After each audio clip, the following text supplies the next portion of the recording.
자, 이렇게 코스피가 전반적으로 잠잠한 와중에도 SK하이닉스 주가는 최근에 뚜렷한 회복세를 보이면서 60만 원 회복도 조금씩 가시권에 놓고 있습니다. 앞서 보셨던 미국 상장도 호재가 됐습니다만 하이닉스가 집중 수혜를 받을 것으로 보이는 정부의 금산 분리 완화 방안이 조만간 발표될 것으로 예상되기 때문인데 자세한 완화의 내용과 SK하이닉스가 받을 수혜가 뭔지 짚어보겠습니다. 정보윤 기자. 정보윤 기자. 네, 정보윤입니다. 네. 우선 정부 내 합의가 어떤 단계까지 간 상황입니까?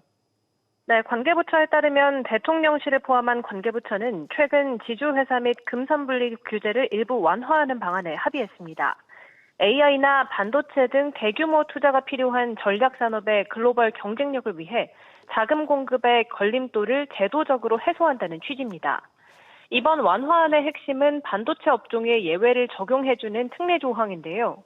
우선 지주회사의 손자회사가 자회사를 두려면 지분을 100% 보유하도록 한 규정을 50%로 낮출 계획입니다.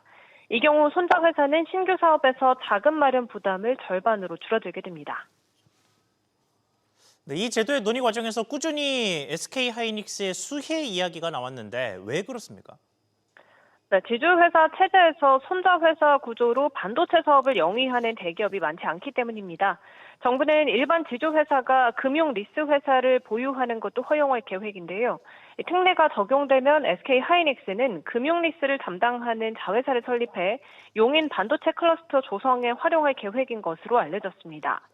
금융 리스 자회사가 은행 대출 등을 통해 조달한 자금으로 공장을 짓고 설비를 매입하면 SK하이닉스는 이를 빌려 쓰는 방식으로 비용을 줄일 수 있는 셈입니다.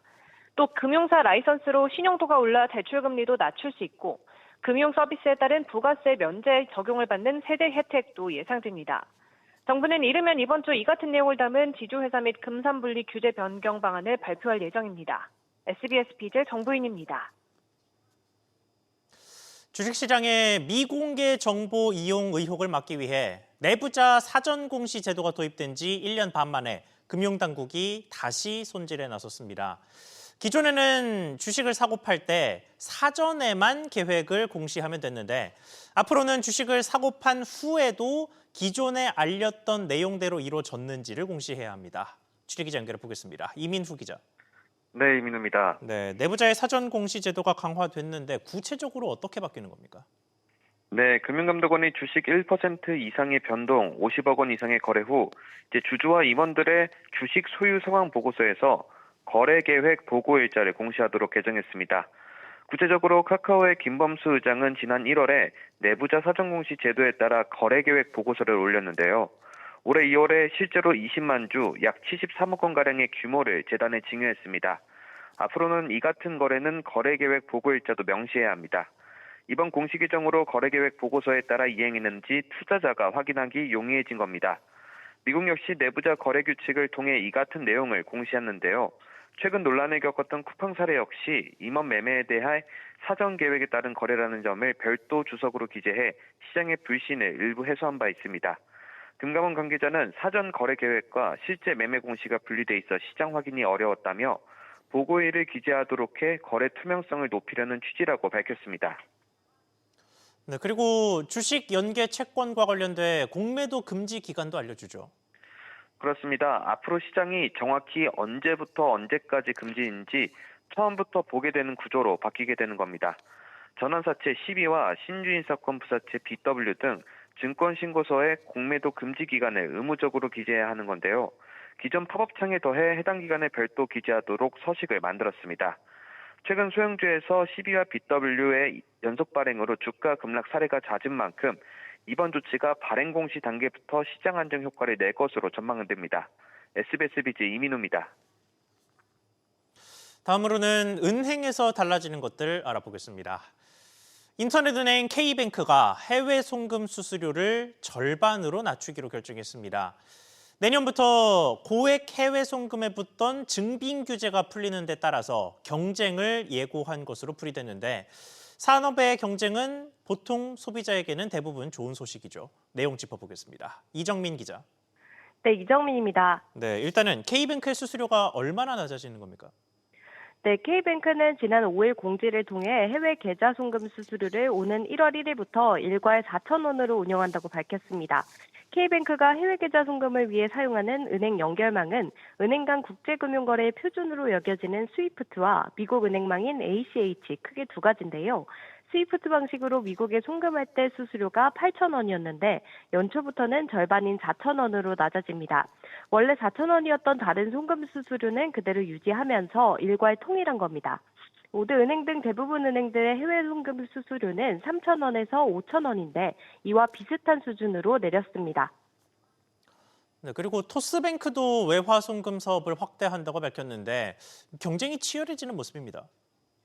네, 토스뱅크는 이용자 간 거래만 가능했던 서비스를 확대해 오는 1월부터 해외 주요국 은행 계좌로 송금할 수 있도록 합니다. 토스도 이달 초 국내 체류 외국인이 무료로 해외 송금할 수 있는 국가를 50개국으로 확대했는데요. 업계 관계자는 내년 해외 송금 개편안이 적용되면 접근성 좋은 인터넷 은행으로 기존 은행 수요가 이동할 수 있다는 기대감에 확장하는 것이라고 밝혔습니다. 지금은 한 번에 $5,000 이상을 증빙 없이 보내려면 지정거래은행을 한 군데 정해서 송금해야 되는데 내년부터 은행권과 비은행권의 한도가 통합되고 여러 송금업체를 통해 $100,000까지는 증빙 없이 외화를 송금할 수 있기 때문입니다.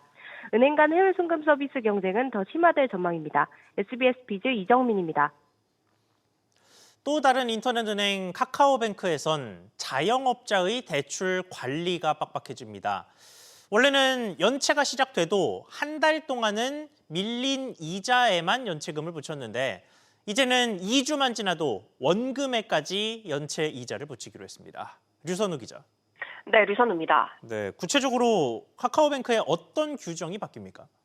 네, 카카오뱅크가 다음 달 13일부터 개인사업자 대출 등 기업 대출 관련 기한이익 상실 기준 시점을 축소합니다. 기존엔 이자를 한 달간 밀렸을 때를 기한이익 상실 시점으로 잡았다면 이젠 14일만 지체돼도 기한이익이 상실되도록 바꾸는 건데요. 신규는 물론 기존 대출 이용자한테까지 일괄 적용되고요. 기업의 어음 대출, 어음 할인, 증서 대출, 당좌 대출, 지급 보증, 외국환 기타 여신 등 모든 거래에 적용됩니다. 기한이익은 쉽게 말해 만기일까지 돈을 갚지 않아도 되는 권리를 말하는데요. 이를 상실하면 원금을 상환해야 할 의무를 지게 됩니다. 하지만 이자도 밀려서 못 낸 차주가 원금을 즉각 갚긴 어렵겠죠. 이렇게 되면 기한이익 상실 전까지는 밀린 이자에만 연체금이 부과되던 것이 이젠 원금에까지 부과되기 시작해 갚아야 될 돈이 더 크게 불어나게 됩니다. 네, 이러면 특히 소상공인들에게 직접적인 영향이 있겠습니다. 네, 소상공인 경기가 더 어려워지면서 대출 여건까지 더 어려워진 상황인 건데요. 카카오뱅크 측은 이번 조치에 대해 최근 경기 변동성과 자영업 환경의 불확실성이 커지면서 체계적으로 리스크를 관리할 필요성이 높아져서라고 설명했습니다. 그간 타인들과 달리 공정위 표준 약관보다 상대적으로 널널하게 연체율 기준을 적용해 왔는데 리스크 관리를 위해 연체 관리를 강화하겠다는 건데요. 경기 불황에 최근 소상공인 등을 중심으로 한 기업 대출 연체율이 올라가고 있는데 카뱅의 경우에도 올해 9월 말 기준 기업 대출 연체율이 1.29%로 1년 새 0.08%포인트 올랐습니다. SBS 비즈 류선우입니다. 쿠팡 사태 속보로 이어가겠습니다. 국회에서는 대규모 개인정보 유출 사고를 낸 기업에 대한 제재를 강화하는 방안이 추진됩니다. 여야 모두 비슷한 수준의 과징금 상향을 추진하고 있어서 법안의 처리도 속도를 낼 것으로 보입니다. 법안의 구체적인 내용 짚어보겠습니다. 안지혜 기자. 네, 안지혜입니다. 네, 일단 여당에서는 이미 개정안이 발의가 됐죠. 그렇습니다. 박범계 더불어민주당 의원은 대규모 개인정보 유출 사고 시 최대 과징금을 현재 기업 매출액의 3%에서 10%로 강화하는 내용의 개인정보보호법 개정안을 어제 대표 발의했습니다. 구체적인 부과 대상은 최근 3년 내 고의, 중과실로 위반 행위를 반복했거나 1,000만 명 이상 대규모 피해를 발생시킨 경우 등입니다. 또 법 개정 시에는 단체 소송 시 손해배상 청구도 할 수 있게 되는데요. 현재 단체 소송 대상은 금지, 중지 청구로 한정돼 있는데 여기에 더해 손해배상 청구도 가능하도록 단체 소송의 범위를 확대해 집단적 피해 구제 수단을 강화하겠다는 취지입니다. 네, 제재가 다방면으로 상당히 강화되는 내용인데 통과가 무난할까요? 네, 우선 이번 박범계안은 민주당 정무위원회와 개인정보보호위원회 간 논의를 토대로 마련된 당정안입니다. 또 야당인 국민의힘에서도 똑같이 징벌적 과징금 10%의 내용을 담은 법 개정안을 준비 중인 것으로 알려졌는데요. 모처럼 여야가 뜻을 모으면서 법안 처리는 무난할 것으로 보입니다. 국민의힘 안까지 올라오면 국회 정무위에서 병합 심사될 가능성이 높습니다. 다만 법안이 통과돼도 이미 일어난 쿠팡이나 SKT 등 유출 사고의 경우 소급 적용을 받지는 않을 전망입니다. 부칙에 법 시행 전 종료된 위반 행위에 대한 과징금의 부과는 종전의 규칙을 따른다는 내용이 있기 때문입니다. SBS 비즈 안지혜입니다. 그간 쿠팡의 독주 체제에 눌려있던 이커머스들은 요즘에 특히나 분주합니다. 조금 더 편한 배송과 조금 더 큰 멤버십 혜택, 여기에 각종 프로모션까지 곳곳에서 쏟아지는 모습인데 자세한 움직임 알아보겠습니다. 정대한 기자. 네, 정대한입니다. 네, 우선 신세계 쓱닷컴에서 변화가 있죠. 그렇습니다. 쓱닷컴이 주요 시장인 서울, 경기 전역에 핫배송 시스템을 본격 도입하는 것으로 파악됐습니다. 기존에는 냉장과 냉동 상품을 함께 주문하면 각각 별도로 박스나 보냉 가방에 담아 배송했지만 냉장과 냉동 제품을 한 박스에 함께 배송하는 겁니다. 그동안 과도한 포장으로 배송 물류 비용이 증가하는 한편 소비자로서도 배송물이 집 앞에 쌓이고 정리할 게 많아지는 불편 등의 문제가 지적돼 왔습니다. 쓱닷컴은 핫배송 본격 도입과 함께 다음 달부터 새 멤버십인 쓱 세븐클럽도 출시하는데요. 업계 최고 수준인 결제 금액의 7% 적립을 앞세우고 팁인 제휴 혜택도 더했습니다. 네, 그 외에 다른 이커머스들 움직임은 어떻습니까? 네, 우선 컬리와 네이버가 협업한 컬리 앤마트는 어제부터 2만 원 이상 식품 구매 시 무료 배송 혜택뿐 아니라 네이버 멤버십 회원을 대상으로 10% 추가 할인을 제공하는 프로모션을 진행하고 있습니다. G마켓과 옥션은 오는 21일까지 크리스마스 특가 프로모션을 진행하는데요. 특히 쿠팡의 주력으로 꼽히는 식품, 생필품 카테고리의 할인 기간을 기존 2일에서 4일로 늘렸습니다. 이런 가운데 IGA웍스에 따르면 지난 6일 기준 쿠팡의 일간 활성 이용자는 1,594만여 명으로 닷새 만에 204만 명 넘게 이탈하며 감소세를 보이고 있습니다. SBS 비즈 정대한입니다. 이어서 소비자들의 전체적인 경제 상황 연달아 알아보겠습니다. 양극화라는 단어는 보통 가장 못 버는 계층과 가장 잘 버는 계층을 비교할 때 쓰입니다. 여기서 가장 관심을 못 받는 건 그 정가운데 있는 중산층들이죠. 그런데 이런 소외 속에서 지난해 중산층의 소득이 역대 가장 적게 늘어난 것으로 집계됐습니다. 김동필 기자. 네, 김동필입니다. 네, 중산층들 구체적인 소득 수치가 어땠습니까? 네, 국가데이터처의 국가통계 포털에 따르면 작년 소득 3분위 상위 40에서 60% 가구의 평균 소득은 5,805만 원으로 1년 전보다 1.8% 늘었습니다. 2017년 관련 통계 작성 이래 가장 낮은 증가율인데요. 작년 물가 상승률이 2.3%였으니 물가 상승률보다 소득 증가율이 더 적었던 셈입니다. 특히 전체 소득 분위 중에서도 증가율이 가장 낮아서 우려를 사고 있는데요. 고소득층은 4.4%, 저소득층은 3.1%씩 소득이 늘었습니다. 네, 왜 이렇게 중산층만 유독 많이 둔화된 겁니까? 네, 전반적인 경기 둔화와 취업 여건 악화, 내수 부진 등이 복합적으로 작용하면서 근로소득 증가폭이 감소했고 사업소득마저 줄어든 영향으로 보입니다.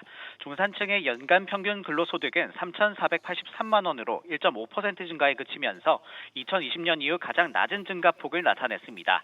사업소득은 1,172만 원으로 되려 0.1% 줄어들면서 2020년 이후 첫 감소세를 나타내기도 했습니다. 중산층 평균 자산은 4억 2,516만 원으로 3.6% 증가에 그치면서 전체 가구 평균 자산 증가율인 4.9%를 하회했습니다. 심지어 부채는 8,059만 원으로 약 10%가량 뛰었습니다. 이에 양극화가 더욱 뚜렷해진 것 아니냐는 우려도 나오는데요. 이미 작년 소득 상하의 20% 가구 간 평균 소득 격차는 11.2배, 근로소득 격차는 30배 수준에 달하고 있습니다. SBS 비즈 김동필입니다. 이렇게 경제 허리인 중산층이 흔들리는 데는 고용 상황의 악화도 영향을 미쳤습니다. 가뜩이나 취업도 어려운데 좋은 조건의 일자리는 더 부족하다 보니 일도 구직 활동도 하지 않는 이른바 쉬었음 인구가 역대 최대를 기록했습니다. 취재기자 연결해 보겠습니다. 신성우 기자. 네, 신성우입니다. 네, 이번에는 쉬었음 인구가 얼마로 집계됐습니까? 네, 비경제 활동 인구 가운데 쉬었음 인구는 지난달 기준 254만 명으로 1년 전보다 약 12만 명 늘었습니다. 역대 11월 기준으로 가장 많은 수준인데요. 연령대별로 살펴보면 60세 이상 쉬었음 인구가 11만 명 늘며 가장 큰 증가폭을 보였고요. 20세에서 30대도 1년 전보다 쉬었음 인구가 2만 명 넘게 늘었습니다. 20대, 30대 쉬었음 인구는 지난달 기준 약 72만 명에 달하는데요. 구직 활동을 포기하는 청년층이 그만큼 늘어나고 있다는 뜻입니다. 네, 그러면 세부적으로 청년들의 취업 양상은 어땠습니까? 네, 20대의 취업자 수 감소폭이 두드러졌습니다. 지난달 전체 취업자 수가 약 22만 명 늘어난 가운데 20대 취업자 수는 19만 2천 명 줄면서 전 연령층 중 가장 크게 후퇴했습니다. 반면 60세 이상에서는 33만 명 넘게 취업자가 늘어나며 고용 양극화 현상이 더 깊어진 것으로 나타났습니다. 고용률도 마찬가지였는데요. 60세 이상 고용률이 소폭 오른 반면 청년 고용률은 1년 전보다 1.2%포인트 감소한 44%에 그치며 지난해 5월부터 무려 19개월째 하락세를 이어갔습니다. 제조업, 건설업 등 산업 침체로 청년들이 일할 만한 주요 직종의 취업자 수가 줄어들면서 청년들이 일자리를 찾기가 더 어려워지는 것으로 풀이됩니다. SBS 비즈 신성호입니다. 다음 소식입니다. 과잉 진료 혹은 병원마다 천차만별인 가격으로 논란이 끊이지 않았던 도수 치료가 앞으로는 건강보험에 적용을 받습니다.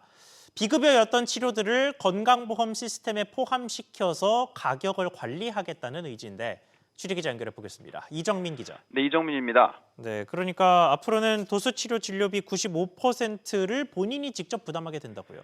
네, 보건복지부는 비급여인 도수치료를 관리급여로 선정하고 95%의 본인 부담률을 적용하기로 했습니다. 그동안 도수치료는 비급여 항목으로 진료비를 환자가 다 부담하거나 나중에 실손보험 처리를 통해 돌려받았는데요. 앞으로는 진료비가 10만 원이라면 환자가 9만 5천 원을 내고 건강보험이 5천 원을 부담합니다. 병의원마다 많게는 수십만 원 들쑥날쑥이던 도수치료비가 건강보험정책심의위원회를 거쳐 통일된 가격이 매겨질 예정입니다. 도수치료와 함께 방사선 온열치료, 척추통증 치료인 경피적 경막외광 신경성형술도 관리급여 대상이 됐습니다. 네, 그동안 비급여로 뒀던 부작용을 막기 위한 차원으로 보입니다. 네, 병원들은 사실상 부르는 게 값이었던 비급여 진료에 대해 실손보험 보상 한도까지 진료비를 올려받아 왔습니다. 환자로서도 실손으로 돌려받으면 되기 때문에 큰 거부감이 없던 건데요. 이 때문에 불필요한 비급여 진료 남용에 보험료가 올라갈 뿐 아니라 급여 치료와 병행할 경우 건강보험 재정에도 악영향을 줬습니다. SBS 비즈 이정민입니다. 대통령 비서실 주요 참모진들이 보유한 부동산 재산이 평균 20억 3천만 원인 것으로 나타났습니다. 이재명 정부는 부동산에 과도하게 쏠린 자금을 주식으로 전환하는 생산적 금융을 정책 기조로 내건 상황인데 주요 참모진들의 재산 내역을 뜯어보니 부동산 재산이 85%를 차지하고 있습니다. 최지수 기자. 네, 최지수입니다. 네, 대통령 비서실 부동산 재산 내역 정리해 주시죠. 네, 경실련이 대통령 비서실 참모진 51명 중 올해 재산이 공개된 28명의 부동산 재산을 분석해서 발표했습니다. 주택과 비주택을 포함한 부동산 재산은 평균 20억 3천만 원으로 국민 평균 대비 5배에 달했습니다. 3명 중 1명꼴로 강남 3구에 주택을 보유하고 있었고 다주택자도 8명으로 전체의 29%입니다. 신고한 부동산 가액이 큰 상위 5명은 1인당 평균 54억 2천만 원을 신고했습니다. 1위인 김상호 보도지원 비서관은 7채를 보유했고 신고 총액은 75억에 달했습니다. 뒤이어 2채를 보유한 이태영 민정비서관은 58억을 신고했습니다. 신고액이 아닌 올해 현재 시세 기준으론 강유정 대변인이 보유한 아크로 리버파크가 62억 5천만 원으로 가장 비싸다는 게 경실련 주장입니다. 또 경실련은 서울 주택을 보유한 12명 중 4명은 전세 임대를 줘서 수익을 봤다고 밝혔습니다. 네, 심지어는 신고한 재산 중에 부동산이 차지하는 비중이 굉장히 컸습니다. 네, 그렇습니다. 인당 신고 재산은 평균 23억 9천만 원이고 이 중 부동산이 20억 3천만 원으로 부동산 비중이 85%를 차지합니다. 이재명 대통령이 부동산으로 흘러 들어가는 자금을 주식 등으로 전환하는 생산적 금융을 주장하고 있지만 주요 참모진부터 부동산 재산 비중이 80%가 넘는 앞뒤가 맞지 않는 상황입니다. 고위공직자들이 시세 차익을 얻을 수 있는 고가 다주택을 보유한 채 집값 안정과 투기 억제 정책을 펼 경우 국민들이 정책에 대해 느끼는 이질감이 커질 수밖에 없습니다. SBS 비즈 최지수입니다. 중대 재해가 발생하면 공공기관장을 해임할 수 있도록 하는 입법 작업이 본격 시작됐습니다. 또 정부가 기관장 평가에서도 안전 책임 비중을 크게 높인 사실도 새롭게 확인됐습니다. 단독 취재한 기자 연결해 보겠습니다. 김성훈 기자. 네, 김성훈입니다. 네, 구체적으로 어떤 법적 논의가 진행 중인 겁니까? 네, 최근 진성준 더불어민주당 의원 등은 공공기관 운영에 관한 법률, 이른바 공운법 일부 개정안을 발의했습니다. 앞서 지난 9월 정부는 공기업에서 잇따라 대형 산업재해가 발생하자 기관장을 해임할 수 있는 법적 근거를 마련하겠다고 밝혔는데요. 국회에서 먼저 입법 논의가 시작된 겁니다. 개정안 내용을 살펴보면 우선 공기업은 국민과 업무 종사자의 생명을 우선 고려하는 안전 경영을 해야 한다는 점을 새롭게 담았고요. 특히 공기업 임원의 임면과 관련해선 기관장이 중대재해에 이르게 한 혐의 등이 있는 경우 재정경제부 장관이 임면권자인 대통령과 공공기관 운영위원회 등의 기관장의 해임과 직무정지 등을 건의할 수 있도록 별도의 조항을 두었습니다. 주무부처인 기재부는 입법 심의 과정에서 개정안을 검토하고 의견을 제시할 예정입니다. 또 내년 상반기까지 법적 장치를 마련할 계획입니다.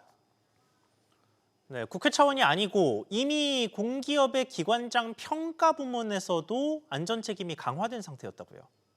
네, 그렇습니다. 최근 기재부는 올해 공공기관 경영실적평가 기준을 정리한 편람을 확정해서 공개했는데요. 공공기관 평가와 별개로 기관장 평가를 새로 도입하기로 했습니다. 2018년부터 기관장 평가는 기관 평가와 통합돼 왔는데 다시 분리한 겁니다. 해임 건의도 가능한 기관장 평가에선 개인 역량과 자질 그리고 성과 등을 따지는데요. 리더십 평가 항목에 안전 경영을 위한 기관장의 노력과 성과 항목을 두어서 안전 책임을 강화했습니다. 정부는 내년 경제성장 전략 주요 과제에도 공기업 혁신을 꼽았는데 기관장의 안전 책임도 한층 강화될 것으로 보입니다. SBS 비즈 김상훈입니다.